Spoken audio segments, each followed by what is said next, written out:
archaeology has been key to understanding research in what I would call the primary functional spaces at the university. In the academical village, the alleys dead-ended or led into the courtyards, the spaces behind the pavilions.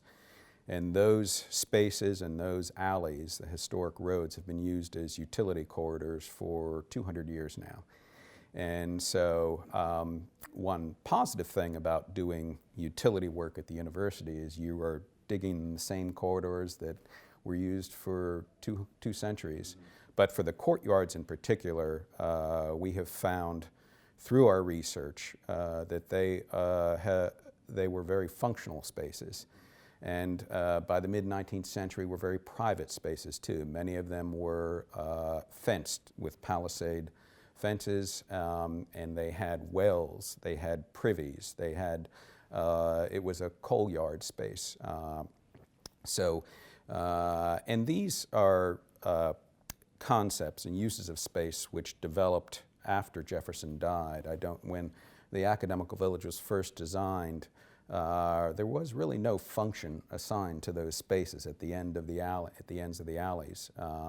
I think Jefferson noted that perhaps a wood yard could be placed in that location, but really didn't give any guidelines, and those spaces were left to the use of the occupants of the pavilions. So we find each occupant using that space based on their needs. And it was a space where African Americans, both free and enslaved individuals, would have utilized, performed work activities, maybe tended animals, and it would have been a center of activity along with the gardens as well, the adjacent garden spaces next to the pavilions. Do you find that evidence reinforces the general characterization that we've been hearing more recently, that the University of Virginia, in fact, was a plantation? Is that a defensible suggestion in your mind? And does the archaeological record, how might it differentiate between an actual antebellum plantation and the academical village? Well, I think setting the academical village up as a plantation is a little bit more complex. By my mind, and through the archival research and archaeology that we have accomplished at the university, it's not as simple as that. I don't think one can accurately characterize the academical village as a plantation in the stereotypical sense, with a big house and the small supporting structures and a large slave population. There are many, many characteristics, however, that are similar to the southern antebellum plantation.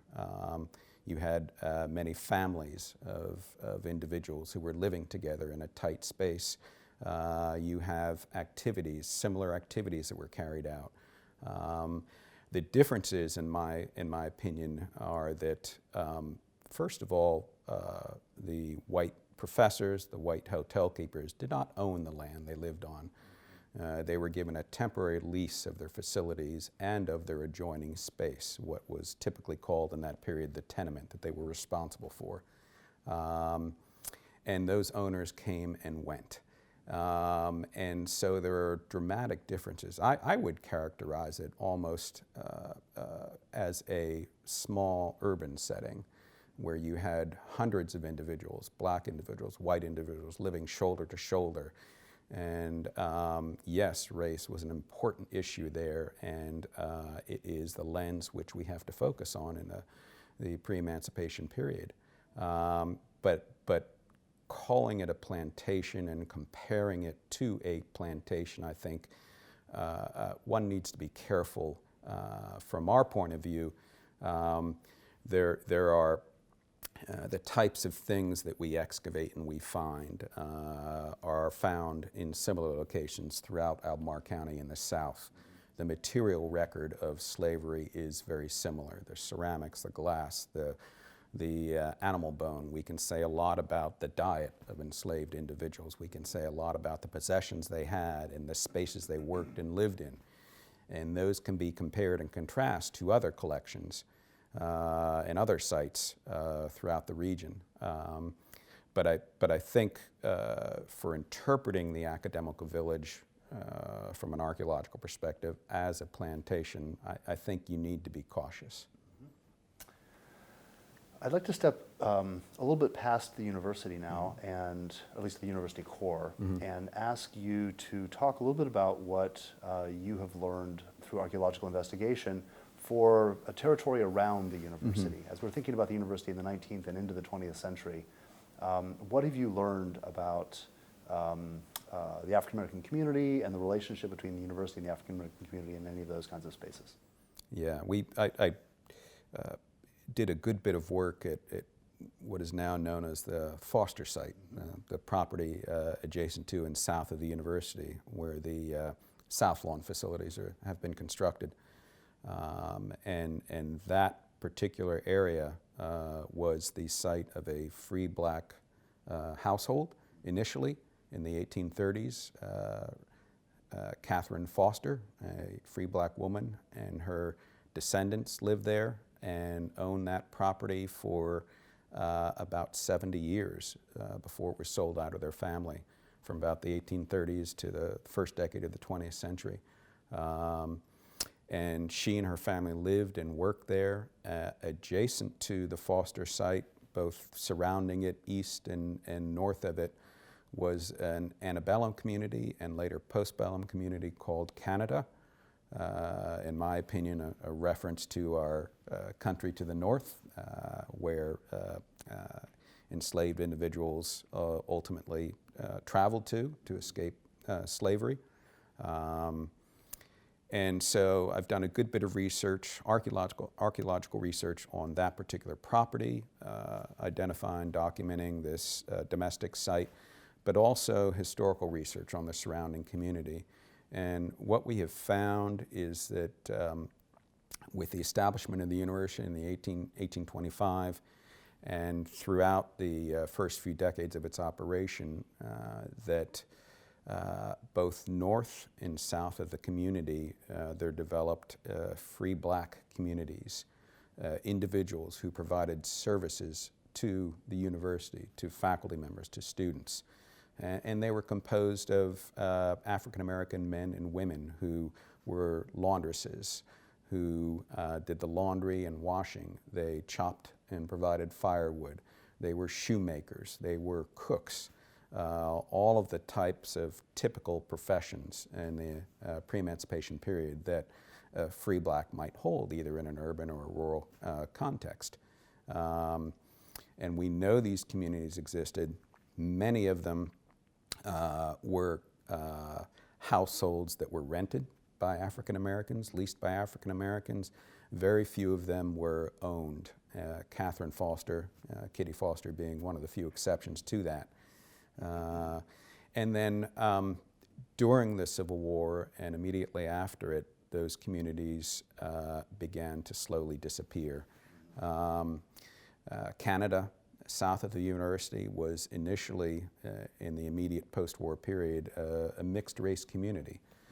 There were many whites and blacks living together in adjacent households right next to each other, both in the Venable Lane area, the Brandon Avenue area, and throughout the 1870s and 1880s, it was very much a working class community, typical occupations that we would call today working class.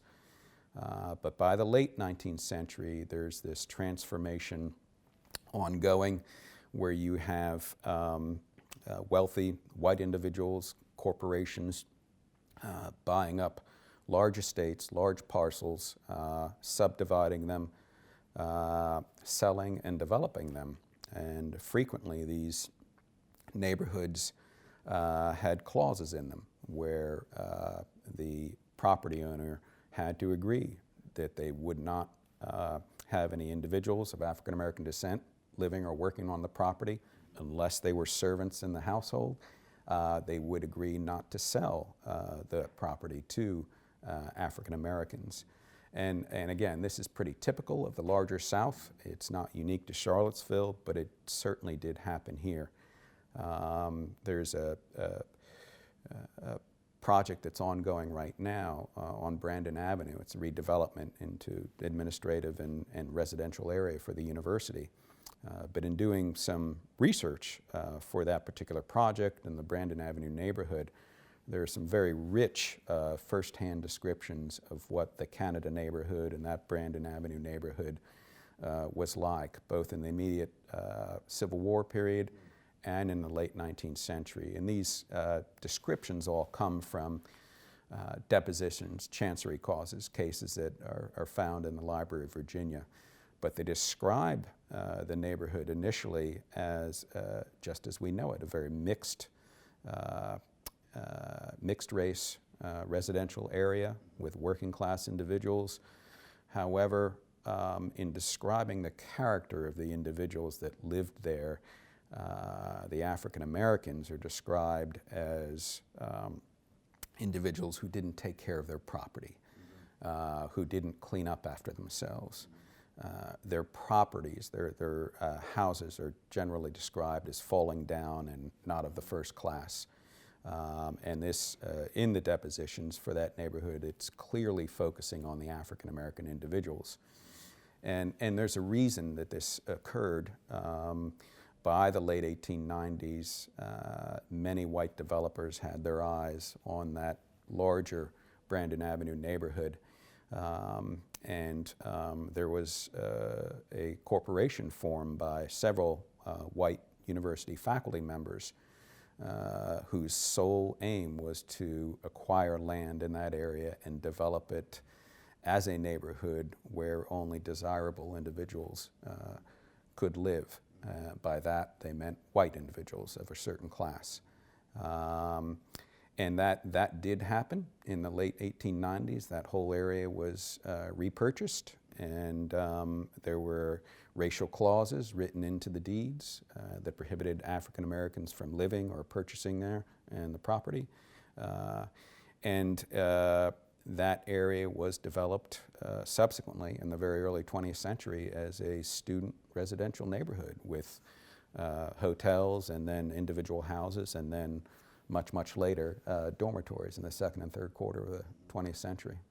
So it's interesting from our research to see the transformation of these neighborhoods through the lens of race, and how that was influenced by prominent university faculty, Paul Barringer being one of them, and several others who held positions of importance at the University of Virginia.